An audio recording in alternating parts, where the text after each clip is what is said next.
Hello my dear lazy guys, வாங்க இன்னைக்கு நம்ம வந்து கேரளாவோட டிஷ்ஷான சக்கை எரிசேரி எப்படி பண்றதுன்னு பார்க்கலாம். தமிழ்நாட்டு அவியல் மாதிரி இருக்கும். ஆனா கடைசியில அந்த அவியல் மாதிரி பண்ணிட்டு தேங்காயை வந்து தாளிப்புல வந்து தேங்காயை வந்து நல்லா வறுத்துட்டு அது மேல போடுவாங்க. டேஸ்ட் வந்து ரொம்ப டிஃப்ரெண்டா இருக்கும். அவியல் மாதிரி இருக்காது, வேற மாதிரி இருக்கும். வாங்க எப்படி பண்றதுன்னு பார்க்கலாம். ஸோ ஃபர்ஸ்ட் வந்து அந்த பலாச்சொலை சக்கைன்னு சொல்லுவாங்க மலையாளத்துல. அது வந்து கொஞ்சம் காய் வெட்டா, ரொம்ப பழுத்து போயிருக்க கூடாது. கொஞ்சம் இந்த ஒரு புளிப்பு வரும் இல்லைங்களா, கொஞ்சம் இனிப்புக்கு முன்னாடி ஸ்டேஜ் அந்த மாதிரி இருந்தா ரொம்ப நல்லா இருக்கும். ஒரு 10-12 சொலை எடுத்துக்கோங்க. அது வந்து இப்படி ரவுண்டா வெட்டிக்கோங்க. அதோட இந்த பலா கொட்டையும் அதோட தோலெல்லாம் எடுத்துட்டு அதையும் இப்படி ரவுண்டா எடுத்துக்கோங்க. கொஞ்சம் அரை டீஸ்பூன் சில்லி ஃப்ளேக்ஸ், ஒரு 1/4 டீஸ்பூன் மஞ்சப்பொடி, அப்புறம் உப்பு, இதெல்லாம் சேர்த்து குக்கர்ல ஒரு 2 விசிலுக்கு போட்டு வேக வச்சு எடுத்துக்கோங்க. ரொம்ப குழைய வெஞ்சா நல்லா இருக்காது. அது வேகிற டைம்ல இங்க வந்து கொஞ்சம் தேங்காய், 2 பல்லு பூண்டு, கொஞ்சம் ஜீரகம், 1/4 டீஸ்பூன் ஜீரகம், ஒரு 10 மிளகு, குறுமிளகு, ஒரு வரமிளகா, இதெல்லாம் போட்டு அதை வந்து ரொம்ப நைஸாக அரைக்காம கொஞ்சம் தருத்தருப்பாக அரைச்சிக்கணும். அதுக்கப்புறம் கடைசியில் தாளிப்பு இதில் வந்து ரொம்ப முக்கியம். அதுக்கு என்ன தேவைன்னா கடுகு, அப்புறம் ஒரு வரமிளகா, ஒரு 4-5 சின்ன வெங்காயம் போட்டால் தான் டேஸ்ட்டாக இருக்கும். அதோட கருவேப்பிலை, அப்புறம் அரை டீஸ்பூன் தான் உங்களுக்கு வந்து தேங்காய் எண்ணெய் தேவைப்படும். தேங்காய் எண்ணெயில் பண்ணால் ரொம்ப டேஸ்ட்டாக இருக்கும். அப்புறம் இந்த 1/2 கப்பு தேங்காய்.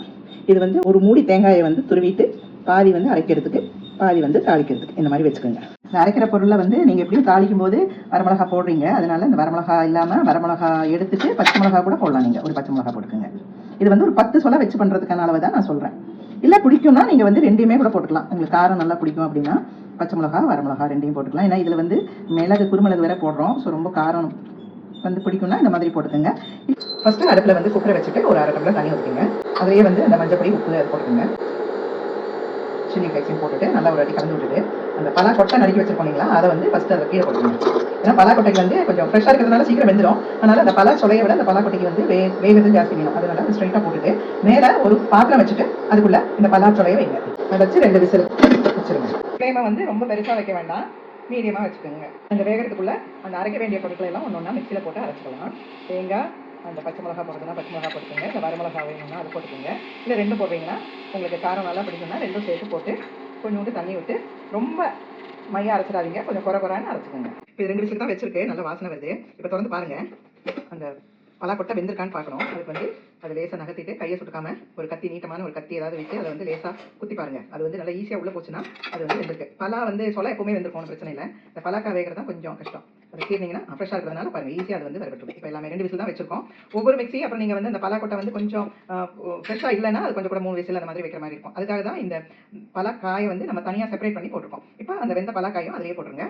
அந்த அரைச்ச விழுதையும் அது மேலே கொட்டிடுங்க. அது ரொம்ப வந்து கொஞ்சம் கோல்ஸாக தான் இருக்கணும், ரொம்ப மையாக அரைக்கக்கூடாது. அதையும் போட்டு அதை லேசாக அந்த மூடி அது எல்லாத்தையும் கழுவி ஒரு 1/4 டம்ளர் தண்ணியில் எல்லாத்தையும் கழுவி வைக்கிற மாதிரி போட்டுட்டு திருப்ப அடுப்பை ஏற்றி அது எல்லாமே ஒரு கொதி வரட்டும். வந்து கொஞ்சம் மீடியமாகவே இருக்கட்டும். சால்ட் போதுமானு செக் பண்ணிக்கோங்க. தேவைப்பட்டால் இன்னும் கொஞ்சம் போட்டுக்கலாம்.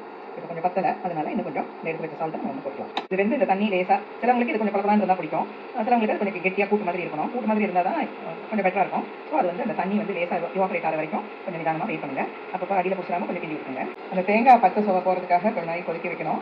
ஒருவேளை உங்களுக்கு தண்ணி பத்தலை, சீக்கிரமாக அடியில் பிடிக்கிற மாதிரி இருந்ததுன்னா லைட்டாக கொஞ்சம் வந்து தண்ணியை வந்து சுட வச்சு ஊற்ற வச்சுருங்க. எப்போவுமே சூடாக இருக்கிற ஒன்றில் வந்து நம்ம வந்து பச்சை தண்ணி எடுத்து ஊற்றிடக்கூடாது, அந்த டேஸ்ட் வந்து போயிடும். அது என்ன டெம்பரேச்சரில் இருக்கோ அதே டெம்பரேச்சரில் அந்த தண்ணியை வந்து நம்ம லைட்டாக இதில் மைக்ரோவேவில் வச்சு ஊற்றணும். பச்சை தண்ணி அப்படியே எடுத்து ஊற்றி விட்றாதீங்க. இல்லை சமைக்கிறதுக்கு முன்னாடியே கொஞ்சம் ஃப்ளாஸ்க் அந்த மாதிரி இதில் கொஞ்சம் சுடு தண்ணியை வந்து ரெடி பண்ணி வச்சுக்கோங்க. இது ஒரு இம்பார்ட்டன்ட் டிப் நீங்கள் வந்து டேஸ்ட்டாக சமைக்கிறதுக்கு. நல்லா சேர்ந்து வந்துருச்சு. இந்த ஸ்டேஜில் அதை வந்து அடுப்புலேருந்து இறக்கிட்டு ஒரு வானொலி வச்சு நம்ம வந்து தேங்காயை தாளிக்கிறதுக்கு ரெடி பண்ணலாம். தேங்காய் தாளிக்கிறதுக்கு 1 டீஸ்பூன் போதும். ஏன்னா அந்த தேங்காயில் எண்ணெய் ஊற்றுக்கும், அதனால பாருங்கள் இது நான்ஸ்டிக்காக இருக்கிறதுனால ஈஸி. கொஞ்சம் எண்ணெய் காஞ்ச உடனே அந்த 1 டீஸ்பூன் கடுகு போட்டுக்கோங்க. அது லேசாக பொரிய ஆரம்பித்த உடனே காயத்தை குட்டி குட்டியாக அப்படி வெட்டிக்கலாம். அந்த வரமிளகாய் 1-2 கீழிக்கலாம். அப்புறம் கருவேப்பிலை இருக்குது, எல்லாத்தையும் ஃபஸ்ட்டு போட்டு கொஞ்சம் வதக்கிக்கோங்க. தேங்காய் மட்டும் அப்படியே இருக்கட்டும். இது வந்து வெங்காயம் லேசாக வதங்கினதுக்கப்புறம் அந்த கருவேப்பிலையும் அந்த வெங்காயத்தில் இருக்கிற அந்த ஈரம் போய் அது கொஞ்சம் இப்படி கொஞ்சம் கண்ணாடி மாதிரி ஆகவும் நம்ம வந்து தேங்காய் சேர்த்துக்கலாம். கருவேப்பிலை வந்து எப்போவுமே குட்டி குட்டியாக அப்படி வந்து பிச்சு போட்டுறாதீங்க, அது வந்து தொண்டையில் போய் மாட்டிக்கும். அது லேசாக கசக்கிட்டு அப்படியே போட்டுருங்க. அப்போ தான் அந்த ஃப்ளேவர் அதில் இறங்கும். இந்த தேங்காயும் கருவேப்பிலையும், இந்த கசக்கின கருவேப்பிலையும் அப்படியே போட்டு விட்டுருங்க. தேங்காய் போய் இது பொன்னிறம் ஆற வரைக்கும் நீங்கள் ஃபர்தராக எண்ணெயெல்லாம் ஊற்ற வேண்டாம். ஏன்னா இந்த தேங்காயிலேருந்தே எண்ணெய் வரும். கொஞ்சம் பொறுமையாக அடுப்பை வந்து கொஞ்சம் சிம்மில் வச்சுட்டு பொறுமையாக ஒரு 3-4 நிமிஷம் வதக்கினீங்கன்னா நல்லா கோல்டன் கலரில் வரும்.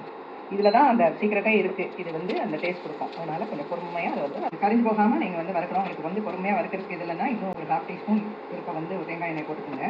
போட்டு சீக்கிரமாக கொஞ்சம் தேங்காய் வந்து லேசாக கலர் மாற ஆரம்பிச்சிருக்கு. இது வந்து துருவின தேங்காய். ஏன்னா எல்லா தேங்காயோட அந்த இதுவும் ஒரே அளவில் இருக்கணும். நீங்கள் வந்து அந்த கெட்டியாகவும் இதாகவும் இருந்தீங்கன்னா கொஞ்சம் மட்டும் கரிஞ்சு போயிடும். ரொம்ப கூர்மையாக இருக்கக்கூடாது. ஒரே அளவில் இருக்கணும். இல்லை மிக்சியில் இந்த தேங்காயை வந்து ஒரு சுற்றி சுற்றிட்டு நல்லா கோல்டன் கலர் வர அளவுக்கு இந்த மாதிரி நல்லா வறுத்துக்குங்க. வறுத்து முடித்ததுக்கப்புறம் அந்த வேக வச்சுருக்கிற அந்த கூட்டில் இதை போட்டு நல்லா கிண்டி விட்டுருங்க. கமன்னு வாசனையோட கேரளா பலா எலிசேரி ரெடி. இதை வந்து நீங்கள் பலாப்பழம் கிடைக்கிற டைமில் இந்த மாதிரி பண்ணலாம். சப்போஸ் அந்த சீசன் இல்லைன்னா வேறு சில வெஜிடபிள்ஸ் வச்சும் நீங்கள் அதை பண்ண முடியும். அதெல்லாம் என்னங்கிறத நான் அடுத்த வீடியோவில் உங்களுக்கு சொல்கிறேன். பாய். என்ஜாய் கேரளா எரிசேரி.